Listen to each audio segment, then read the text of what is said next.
Praise the lord. అతి శ్రేష్టమైన యేసుక్రీస్తు నామములో మీ అందరికీ ఉదయకాలపు శుభాలు తెలియజేయుచున్నాను. ఈరోజు దేవుడు మనకు అనుగ్రహిస్తున్న అతి శ్రేష్టమైన వాగ్దానము ఇర్మియా గ్రంథము 30వ అధ్యాయము 19వ వచనాన్ని చదువుకుందాము.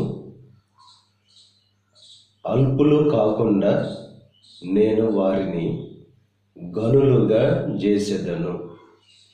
అల్పులు కాకుండా మిమ్మల్ని దేవుడు గనులుగా చేస్తానని చెప్పి దేవుడు వాగ్దానం చేస్తున్నారు.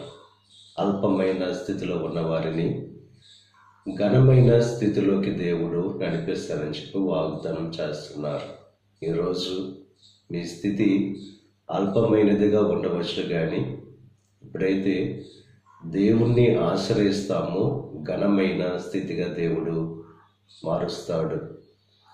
చేపలు పట్టే వారిని నన్ను వెంబడించండి, మిమ్మల్ని మనుషులు పట్టే జాలరుగా చేస్తాన్నాడు దేవుడు. ఆ రీతిగానే ఉన్నతమైన ఘనమైన స్థితిలోకి నడిపించాడు. ఇక ఉదయకాల సమయంలో ఎవరైతే దేవుణ్ణి వెంబడిస్తారో, ఆయనను అనుసరిస్తారో వారిని దేవుడు ఘనమైన స్థితిలోనికి నడిపిస్తాడు. కనుక ఇక ఉదయకాల సమయంలో అల్పమైన స్థితి నుంచి ఘనమైన స్థితికి నడిపింపబడాలంటే దేవుణ్ణి వెంబడించేవారుగా ఉండాలి. కనుక ఆ రీతిగా వెంబడిస్తూ ఘనమైన స్థితిని పొందుకొని దేవునికి సాక్షులుగా ఉండడానికి ప్రయత్నం చేయవలసిందిగా ప్రభు పేరట మిమ్మల్ని కోరుతున్నాను. దేవుడు మిమ్మల్ని దీవించి ఆశీర్వదించి అల్పమైన స్థితి నుంచి ఘనమైన స్థితికి దేవుడు మిమ్మల్ని నడిపించునుగాక. ఆమేన్. ప్రార్థన చేసుకుందాం.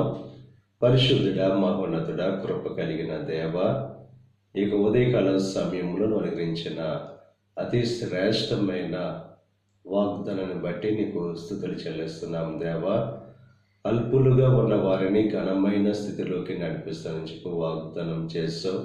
ఈరోజు ఎవరైతే ప్రార్థనలో ఏకీభవిస్తున్నారో వారి యొక్క జీవితంలో ఇక వాగ్దానాన్ని నెరవేర్చండి, నీ కృపలో భద్రపరచండి.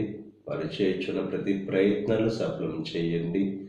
గొర్రెలు కాచుకుంటున్న దావీదును దేవా, ఉన్నతమైన శ్రేష్టమైన సింహాసనం మీద కూర్చోపెట్టిన దేవుడవు.